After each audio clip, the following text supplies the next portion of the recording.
ভাবে সামনে থেকে একটু পাথরটা সরাইয়া দিয়েছি, শ্বাস নিঃশ্বাস নেওয়া যায়, বাঁচার একটা উপক্রম হলো, কয়েকদিন বেঁচে যাওয়া যাবে। আমার ভাইয়ারা, আমার বন্ধুগণ, দ্বিতীয় নম্বর যুবক আল্লাহর দরবারে দোয়া করে, আল্লাহ আমার বাবা মাকে আমি দুধ দহন করে খাওয়াইতাম। একদিন রাত্রি আমি দুধ দহন করলাম, দুধ দহন করার পরে আমি গিয়া দেখি আমার বাবা মা ঘুমিয়ে গেছে। আমি আমার বাবা মাকে ডাক দেই নাই, ডাক না দিয়া আমার বাবা মার পিছনে আমি বিছানায় সারা রাত্র আমি দাঁড়িয়ে রয়েছি। আমার সন্তানেরা এরকম ভাবে দুধ খাওয়ার জন্য এরকম ভাবে আমার কাছে দাবি করেছিল, কিন্তু আমি আমার সন্তানকে দুধ দেই নাই, আমার স্ত্রীকে দুধ দেই নাই। আল্লাহ, ওই দিনের আমলটা যদি আপনার দরবারে পছন্দ হয়ে থাকে, আল্লাহ ওই আমলটাকে উসিলা করিয়া আল্লাহ আমাদেরকে কঠিন বিপদ থেকে বাঁচায়া দেন। আমার ভাইয়ারা, এই দোয়া যখন করা হলো, এই দোয়া করার পরে গর্তের ওই গোয়ার যেই পাথরটা ছিল 3 ভাগের 2 ভাগ এরকম ভাবে সরে গিয়েছে, আর 1 ভাগ রয়েছে। আমার ভাইয়েরা, যখন আরেকজন যুবক দোয়া করে, আল্লাহ আমার এখানে অনেক শ্রমিক কাজ করেছিল, আমার আল্লাহর কাছে যখন ওই যুবক কান্না করে যখন দোয়া করি আর বলে, আল্লাহ ওই যুবক পারিশ্রমিক না নিয়ে চলে গিয়েছিল, আল্লাহ এই টাকা আমি খরচ করি নাই, এই টাকাটা আমি এরকম ভাবে ব্যবসার কাজে লাগালাম, ছাগল কিনলাম, বকরি কিনলাম, অনেক মেসের পাল হলো, এরকম ভাবে কয়েক যুগ পরে এই যুবকটা এসে আমার কাছে টাকা চাইলো। আমি ওই যুবককে বকরির এবং মেসের পাল দিয়ে দিলাম। আমার ভাইয়ারা, যখন কিনা এরকম ভাবে আল্লাহ রাব্বুল আলামিনের কাছে বলে, আল্লাহ যদি এই দোয়া পছন্দ হয়ে যায়, এই দোয়াটাকে উসিলা করিয়া আল্লাহ তুমি আজকের এই বিপদ থেকে বাঁচায়া দেন। আমার ভাইয়ারা, এই দোয়া করতে দেরি হলো, গোয়া থেকে টোটাল পাথরটা সরে যেতে দেরি হইল না। তারা বিপদে পড়ে আল্লাহকে ডেকেছে। আমার ভাইয়ের, আল্লাহ রাব্বুল আলামিন বলেন, নবী গো, ওয়ালাল আখিরাতু খায়রুল লাকা মিনাল উলা, নবী গো, এই দুনিয়ার চাইতে আখিরাত উত্তম। যারা কিনা দুনিয়ার পিছনে পড়েছে, আমার ভাইয়েরা, দুনিয়ার পিছনে পড়িয়া, দুনিয়ার পিছু পড়িয়া কোনো কিছু নিয়ে যাইতে পারে নাই, কোনো কিছু নিয়ে যাইতে পারে নাই।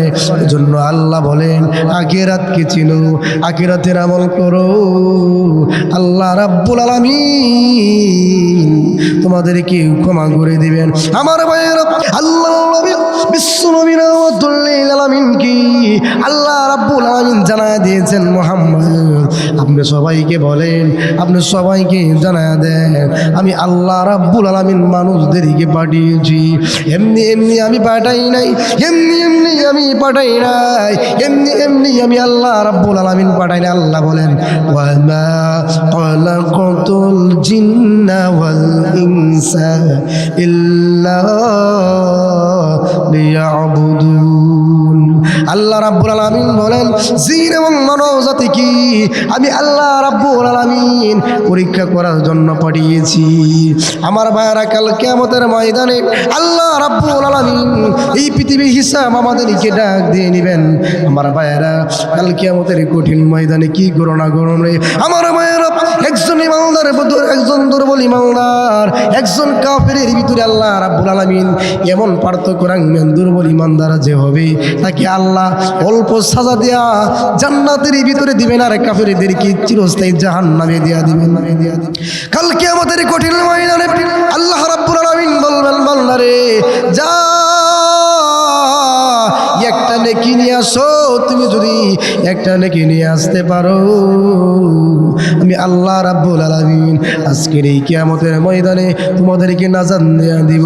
আমার ভাইরা দৌড়তে থাকবে কিয়ামতের কঠিন ময়দানের দিকে। আমার বাইরে কিয়ামতের ময়দানের এদিকে যখন দৌড়াতে থাকবে, বাবার কাছে যাবে, বাবার কাছে গিয়ে বলবে, বাবা গো একটা নেকি দেন না। ও বাবা, আপনি যদি আমাকে একটা নেকি দেন, একটা নেকি যদি আমাকে দিন, আজকের কিয়ামতের কঠিন ময়দানে আমি নাজাত পেয়ে যাব। বাবা বলবে, পারবো না, নেকি দিতে পারবো না। আমার ভাইয়ের হাসরের কঠিন ময়দানে বাবার কাছে যখন যাইবি, বাবা নেকি দিবে না।